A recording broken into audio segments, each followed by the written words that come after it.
that Sanders contracted the virus because there were some players at practice not wearing masks. Listen to what Sean Payton said about Sanders' situation and the entire situation for the team right now. None of that. Protocols have been outstanding. He got this at home. He knows exactly how he got it, and I'll leave it at that. It's part of the deal this year. We've talked about the distractions and focusing on the things you can control. Last night we spent a lot of time relative to how we want to put the plan together in place of him, and we'll do so accordingly. Field Yates with us now for more on this. And Field, what can you tell us about what's next for Sanders and the Saints?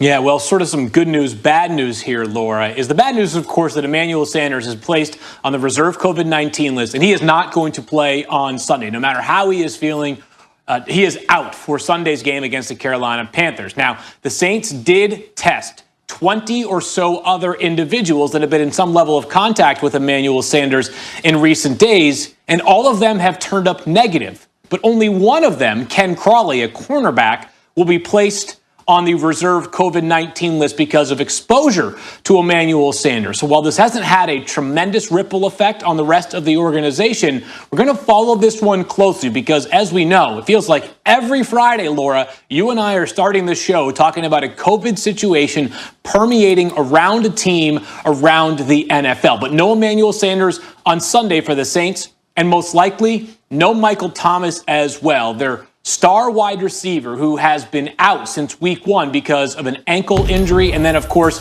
disciplinary reasons for their last game 2 weeks ago. He now has a hamstring issue that's cost him practice on Thursday and Friday. So no one would have imagined this, but we are very likely looking at the possibility of being about halfway through the regular season and Michael Thomas having just 17 receiving yards. On Sunday, it's going to be Drew Brees throwing plenty to Alvin Kamara, Jared Cook, Traquan Smith, and some other young players who will need to step up in New Orleans. Field Yates, you'll stay with us for the remainder of this show. Some other injury updates to tell us about later on. But we've also got some other people here. Keyshawn Johnson, Mina Kimes, and Marcus Spears getting the specs ready for the show. So let's start with you, Key. When you hear this news, and you heard Sean Payton just say it, they were game planning with Sanders throughout the week. They've had to adjust, and they feel like they've got a game plan in without him and probably without Michael Thomas. How difficult is it to make that adjustment this close to game time on Sunday? Well, for Sean Payton, it's really not going to be that difficult.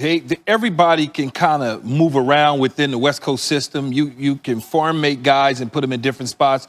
Jared Cook all of a sudden becomes an ex-receiver, even though he's a tight end. He becomes that individual guy that has a big body.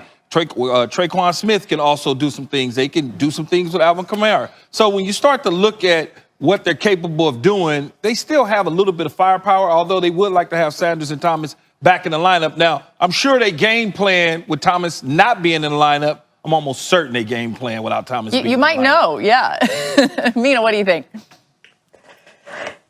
This is challenging, man. And part of the reason I picked New Orleans in this game originally was because, well, I think this Panthers defense is surprisingly feisty, kind of way better than they have any right to be. They've struggled against running backs, 7th against the run. They've also struggled against passes to running backs. The problem is it's a lot easier to stop Alvin Kamara when you know the football is going to Alvin Kamara over and over and over. Someone else is going to have to emerge in this game. I wouldn't be surprised if we get some Taysom Hill shenanigans as well. Didn't hear his name mentioned, but it's a challenge. I mean, Key's right. From a game planning perspective, I trust Sean Payton. I think this system will work, but you're running out of guys there in New Orleans.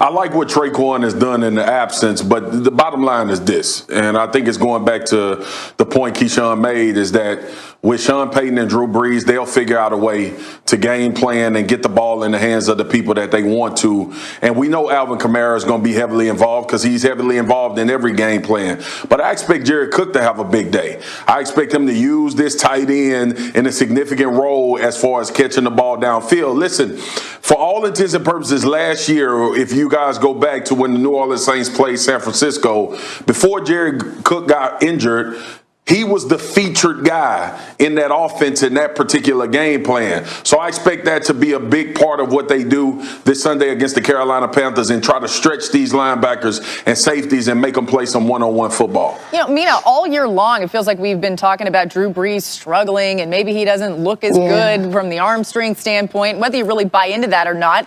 Maybe not the Drew Brees that some people expected. Coming up, obviously, Carolina this Sunday, then at Chicago, then at Tampa Bay. That's the next three for the Saints. How long can they sustain Thomas's absence? And then who knows who else they get back and get healthy in time to play? Yes, and the Bears, those are two of the three best defenses in the NFL, in my opinion. Okay, so it gets much more challenging. I said I like Carolina and they're feisty, but they are not in the same tier as those groups. Marcus is absolutely right to talk about Jared Cook. But for as much as we've criticized Drew Brees for arm strength, air yards and all of that, he also hasn't been on the same page as Jared Cook. It's actually been kind of confusing at times during the season. You've seen miscommunication between him and receivers he's been playing with. They are going to have to be on the same page if they don't have Michael Thomas because he's all he's got. They have literally no other option. At some point in time, they're going to have to get Michael Thomas back in the lineup. There's no question about it. You can only live for so long without your top offensive threat. You may be able to get through half the season, but as the season wears on, as Mina mentioned, you start to see the Chicago Bears and the Tampa Bay Buccaneers, two of the top 3 or 4 defenses in the National Football League, and they have shut down players over there. And, hey, I'm going to tell you this. If they don't get him back sooner rather than later, New Orleans may be looking on the outside. Yeah, Marcus, I mean, it felt like going into this season, the Saints are all in on trying to win a Super Bowl. Some of us here thought they would be a Super Bowl favorite. Now, where are you at with them? Listen, I go back to what Key is saying. We know Michael Thomas is a generational talent. Let's get that out first and foremost. But I think people miss sometimes when they're talking about what Mike does for this offense as far as opening up the rest of the field for everybody else. Alvin Kamara, as good as he is a better player when Michael Thomas is on the field. Jared Cook is a better player. Traquan Smith is a better player. Emmanuel Sanders was actually supposed to be the piece to complement Michael Thomas and take this offense to another level in which they felt like they needed in order to make a push at the NFC Championship and winning the Super Bowl. So the moment they get these guys back, it'll be a far better team. But when we get to the point where we start talking about Michael Thomas, he changes the dynamic of how they play football. Not just a piece you put in to be a better offense or you adding a better player. He changes everything about how everybody else is going to defend the New Orleans Saints. So until he gets back, we won't really know what this team is. So hurry up, Mike. They need you bad, bro. Hey, Laura, it's a reason he had 140-some-odd catches. Well, There's hello. just a reason. Right, yeah, there's a reason why he wants to continue to be the best on that team as well. By the way, the Saints 3-2, I think all this looks a lot different if they beat the Panthers, but we'll have to see how that shakes out. We're just getting started here on NFL Live. Carson Wentz and the Eagles found a way to keep their playoff hopes alive. Maybe they've turned a corner, or was this just a win over a bad team, although the Giants put up a fight. Plus, it's one thing to shut down an Andy Dalton-led Cowboys team, but does Budda Baker and the Cardinals have the answer